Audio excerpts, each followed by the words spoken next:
Apakah sudah ditentukan sejak dahulu siapa penghuni surga dan penghuni neraka? Mohon penjelasan Pak Ustaz. Jawabannya iya. Iya. Kita sekarang ini Allah sudah tahu mana penghuni surga, mana penghuni neraka. Tetapi bukan paksaan dari Allah. Bukan Allah jabarkan. Jabar itu dalam istilah bahasa Arab, Allah paksa dia harus jadi neraka atau di surga, bukan. Tapi Allah dengan keluasan ilmunya, dalam akhir surah Al-Anfal patokannya itu Allah mengatakan a'udzubillahi minasyaitonirrajim wa qad ahata bikulli syai'in ilma, dan Allah meliputi segala sesuatu dengan keluasan ilmunya. Kata para ulama, Allah tahu semua sebelum menciptakan langit dan bumi, sebelum menciptakan semua makhluk, manusia, jin, malaikat, tumbuh-tumbuhan, hewan-hewan, semua sebelum menciptakan, Allah sudah tahu kalau saya ciptakan nanti dari awal dia hidup sampai dia mati apa yang dia lakukan. Allah sudah tahu dengan keluasan ilmunya.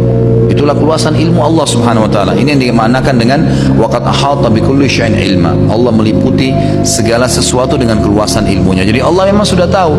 Karena Allah sudah tahu si fulan ini kalau saya ciptakan nanti dia akan pilih perbuatan penghuni neraka, maka Allah mudahkan jalannya dengan itu.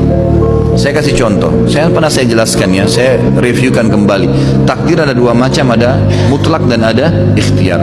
Ada yang mutlak, antum tidak bisa campur tangan di situ. Lahir dari rahim ibu siapa, ya, paras wajah kita, warna kulit, umur kita, berapa lama kita akan meninggal, itu semua fungsi-fungsi anggota tubuh, kuping mendengar, mata melihat, hidung menghirup, lidah mengecap, bibir mengucap, semua itu fungsi tidak bisa dialihkan. Nggak ada orang bisa makan dengan kupingnya, nggak ada orang bisa mendengar dengan matanya, sudah begitu. Itu takdir mutlak namanya. Allah memang yang pilihin. Itu hak kuasa Allah SWT. Ada takdir yang kedua, ikhtiar. Ini yang sering orang tidak faham. Artinya berhubungan dengan perilaku kita sehari-hari. Makan, minum, tidur, menikah, semua itu adalah ikhtiar.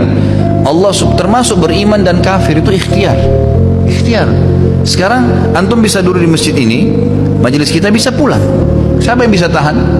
Walaupun saya bilang jangan pulang akhi, tetap kalau antum mau pulang hak antum, tidak ada yang bisa tahan. Tapi dengan antum memilih salah satu perilaku, duduk atau pulang, Allah sudah tahu pada malam itu, pada detik itu, di majelis itu dia akan pilih pulang atau dia akan pilih duduk, dicatat sebagai takdirnya. Gitu kan? Seseorang mau keluar ke diskotik atau mau tinggal di rumah, dia pilih kan, bebas, nggak ada yang paksa dia. Pada saat dia pilih tinggal di rumah, Allah sudah tahu sebelum diciptakan dia akan pilih tinggal di rumah. Pada saat itu dia batalin ya ke diskotiknya, Allah sudah tahu pilihan dia sebagai pencipta. Atau kalau dia keluar pilih ke diskotik, Allah sudah tahu dia akan ke diskotik malam itu, dia akan minum atau dia akan buat apa, maka Allah tahu apa yang dia lakukan. Maka termudahkanlah jalurnya menuju ke neraka karena pilihan dia sendiri. Ya, begitulah yang berhubungan dengan masalah ikhtiar. Jadi perilaku sehari-hari, makan, minum, tidur, beraktivitas, termasuk menikah, itu adalah ikhtiar. Ikhtiar menjadi kafir dan beriman itu ikhtiar. Pilihan kita, bebas. Antum sekarang bisa murtad, ya naudzubillah, atau bisa beriman, bebas. Seseorang dengan satu kalimat aja bisa murtad kok. Dia mengatakan saya murtad, naudzubillah, dengan hatinya betul-betul dia ingin keluar, maka dia murtad, gitu kan. Orang bisa dari kafir masuk Islam dengan satu kalimat, syahadu an la ilaha illallah, syahadu anna muhammadar rasulullah, muslim langsung pada saat itu, gitu kan. Jadi seperti itu ikhtiar dia, nggak ada yang paksain. Tapi Allah sudah tahu dengan kemahaluasannya, di Lauhil Mahfuz tercatat apa saja yang kita lakukan sampai kita meninggal. Yang mungkin kita belum tahu besok kita buat apa. Seperti itu memahaminya.